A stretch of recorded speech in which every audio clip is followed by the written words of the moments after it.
Hello दोस्तों, क्या आपने कभी सोचा है कि कुछ लोग अपनी 9 से 5 बजे की नौकरी में बुरी तरह फंसे रहते हैं, जबकि कुछ लोग फाइनेंशियल फ्रीडम के साथ अपनी टर्म्स पर लाइफ जीते हैं। लेकिन ऐसा क्यों होता है? आज हम बात करेंगे उस किताब की जिसने लाखों लोगों की सोच बदल दी, rich dad poor dad by Robert Kiyosaki. इस वीडियो में हम जानेंगे कि कैसे दो अलग अलग सोच वाले फादर्स, एक पुअर डैड और एक रिच डैड, ने रॉबर्ट की फाइनेंशियल जर्नी को शेप कैसे किया। तो चलिए शुरू करते हैं इस वीडियो को। अमीर लोग कभी भी पैसे के लिए काम नहीं करते, बल्कि उनके लिए पैसा एक टूल होता है, न कि जीवन का मकसद। रिच डैड का मानना था पैसिव इनकम जनरेट करने वाले एसेट्स बनाए, ताकि आपको जिंदगी भर पैसों के पीछे न भागना पड़े, बल्कि पैसा आपके लिए काम करे। और फाइनेंशियल फ्रीडम का रास्ता तब शुरू होता है जब आप पैसे से काम करवाना सीखते हैं, न कि खुद पैसा कमाने के पीछे भागते हैं। स्कूल हमें जियोमेट्री, हिस्ट्री और ग्रामर तो सिखाते हैं, लेकिन पैसे से जुड़ी सबसे जरूरी चीज फाइनेंशियल लिटरेसी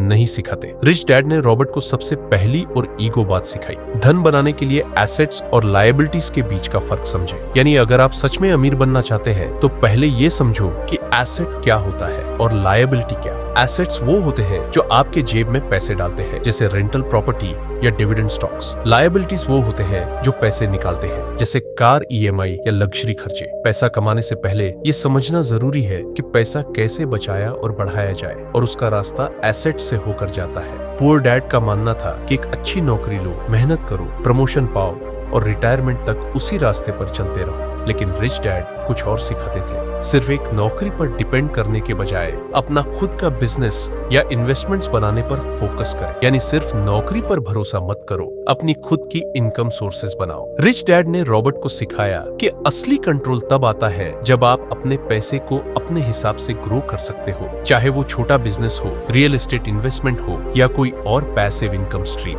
नौकरी जरूरी हो सकती है, लेकिन फाइनेंशियल फ्रीडम के लिए खुद का बिजनेस या इन्वेस्टमेंट स्ट्रीम बनाना और भी जरूरी है। जहां पुअर डैड टैक्स को एक बोझ मानते थे, वहीं रिच डैड ने सिखाया कि अमीर लोग टैक्स को समझते हैं और स्मार्ट तरीके से उसका फायदा उठाते हैं। उन्होंने रॉबर्ट को बताया कि टैक्स प्लानिंग और एसेट प्रोटेक्शन के लिए कॉर्पोरेट स्ट्रक्चर्स को अपने फायदे के लिए कैसे यूज करना है। ये सीखे कॉर्पोरेशंस सिर्फ बड़ी कंपनियों के लिए नहीं होती, ये आपके इनकम को प्रोटेक्ट करने और टैक्सेस को स्ट्रेटेजिकली मैनेज करने का तरीका भी हो सकती है। एमेचर्स सिर्फ टैक्स भरते हैं, लेकिन प्रोफेशनल्स टैक्स की प्लानिंग करते हैं। टैक्स सिस्टम को समझो और उसे लीगली अपने फेवर में यूज करना सीखो। रिच डैड का मानना था कि अमीर बनने के लिए सिर्फ पैसा होना जरूरी नहीं, बल्कि फाइनेंशियल इंटेलिजेंस होना सबसे जरूरी है। उन्होंने रॉबर्ट को सिखाया कि जब बाकी लोग अपॉर्चुनिटीज मिस कर रहे होते हैं, तब अमीर लोग उन्हें पहचान कर पैसे बनाते हैं। इन्वेस्टमेंट अपॉर्चुनिटीज को पहचानने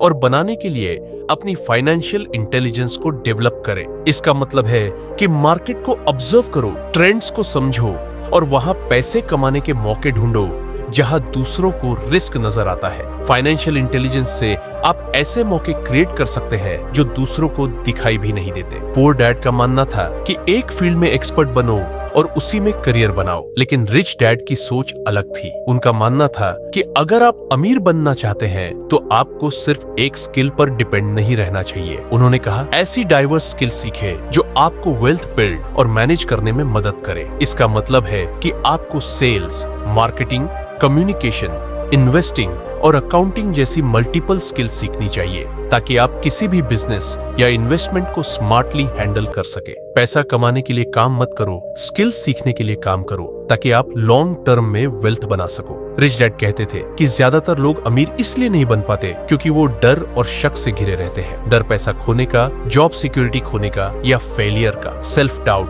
क्या मैं कर पाऊंगा अगर नुकसान हो गया तो। लेकिन फाइनेंशियल सक्सेस उन्हीं को मिलती है जो इन फीलिंग्स को पहचानते हैं और उनके ऊपर काम करते हैं। रिच डैड का मैसेज क्लियर था, डर और सेल्फ डाउट को दूर करें ताकि आप सोच समझकर फाइनेंशियल रिस्क्स ले सके। अगर आप अमीर बनना चाहते हैं तो आपको अपने डर और शक को काबू में रखना सीखना होगा और कैलकुलेटेड रिस्क्स लेने की हिम्मत करनी होगी। रिच डैड कहते थे, फाइनेंशियल फ्रीडम पाने का कोई एक तरीका नहीं है, ये एक लगातार चलने वाली यात्रा है। अगर आप सच में फाइनेंशियल इंडिपेंडेंस चाहते हैं तो आपको हमेशा सीखते रहना होगा। जिंदगी में बदलाव और नए अपॉर्चुनिटीज हमेशा आते रहते हैं। तो अगर आप फाइनेंशियल सक्सेस पाना चाहते हैं तो खुद को कभी रुकने मत दीजिए और सीखते रहिए। अपनी फाइनेंशियल जर्नी में आगे रहने के लिए लाइफ लॉन्ग लर्निंग को अपना कमिटमेंट बनाएं। अपनी फाइनेंशियल नॉलेज को लगातार अपडेट करें ताकि आप अपने फाइनेंशियल जर्नी में हमेशा आगे रहें। Thank you for watching.